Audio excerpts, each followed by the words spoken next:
Every single time you log into a website, create a new profile, or share something about yourself online, you're building out your digital identity. But have you ever stopped to ask who actually owns it?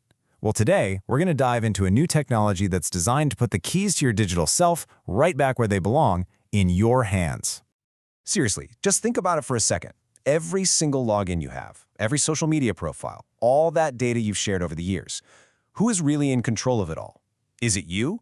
Or is it the dozen, maybe even hundreds, of different companies and platforms you use every single day? Okay, here's the tough truth. In the internet we have today, your identity isn't really yours. The whole system we've gotten used to is frankly broken. It's built on a model where you aren't the owner of your own digital life. Right now, your identity is basically managed by other people, big corporations, governments, you name it. And that makes it a giant target for data breaches and hacks. We see it in the news all the time. On top of that, your personal info often gets sold to the highest bidder without you even knowing it. And worse, you can just be kicked off a platform, losing access to your digital life, all at someone else's whim. It really boils down to this. Your identity has been turned into a product, but that's all about to change. There's a totally new way of thinking called on-chain identity, and it's here to completely flip that old model on its head. So, let's properly introduce the hero of today's story, on-chain identity. This is the big idea, the technology that promises to give you back control of your digital self, because you're the only person who should have it in the first place. So what is it exactly? Well, to put it simply, an on-chain identity is like a digital version of you stored securely on a blockchain. And the most important part of that sentence is that you control.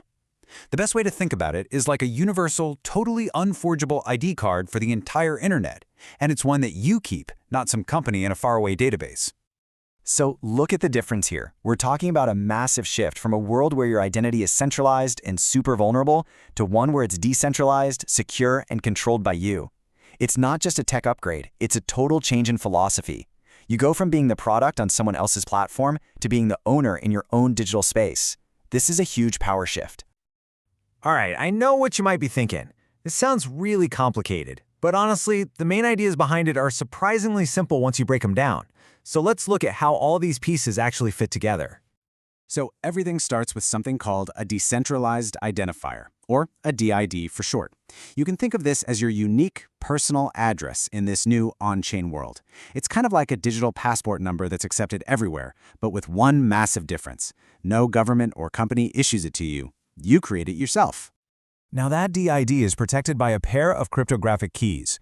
Your public key, that's like your home mailing address. It's totally safe to share it so people can interact with you. But your private key, that is the actual key to your front door. You guard that with your life. You never, ever, ever share it with anyone, because that key is what proves you're you and gives you access to everything. And this is where things get really, really cool. We have something called Verifiable Credentials. These are basically digital certificates that prove one specific thing about you. So imagine you need to prove you're over 18 to get into a website. Instead of showing them your driver's license with your name, address, and exact birthday on it, you can just present a credential that says, yep, this person is over 18. That's all the info they get. It's all about maximum privacy. Let's just walk through how simple this is. So, a decentralized app, or a DApp, asks for proof of your age. You get a little notification, and you approve it by signing with your private key. That's it. The DApp gets a simple yes confirmation, and you're in. Notice what didn't happen? You never had to upload a photo of your ID or give away any other personal data. It's just simple, private, and instant. Okay, so this all sounds great in theory, but where is this stuff actually being used? Well, this isn't just some far-off concept. It's already powering a whole new generation of apps and services all across the digital world.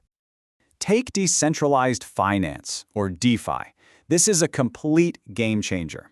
You can prove you're eligible for something like a loan just by presenting a verifiable credential. You don't have to hand over photocopies of your passport and all your bank statements to some central company and just hope they keep it safe.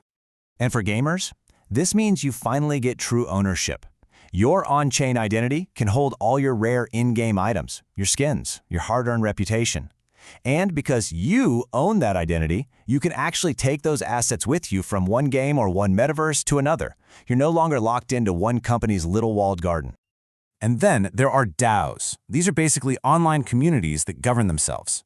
On-chain identity is absolutely essential here. It lets you prove that you're a unique member and that you have the right to vote on proposals, all without ever having to reveal who you are in the real world. This is huge for preventing fraud and making sure the governance is fair. Okay, now for the most important part. With all this amazing new power comes a whole lot of responsibility. Since you're the owner, that means you're also the head of security. So let's talk about how you can keep your new digital self safe and sound. I really need this to sink in. In this world, there is no forgot my password button. There's no customer service number you can call to get your account back. If you lose your private key, you lose access to your on-chain identity and every single thing attached to it, for good. So where do you actually keep these incredibly important keys? In a crypto wallet. And there are two main kinds. You've got hot wallets, which are online and always connected, super convenient for everyday use, but a bit more vulnerable. And then you have cold wallets, which are offline hardware devices.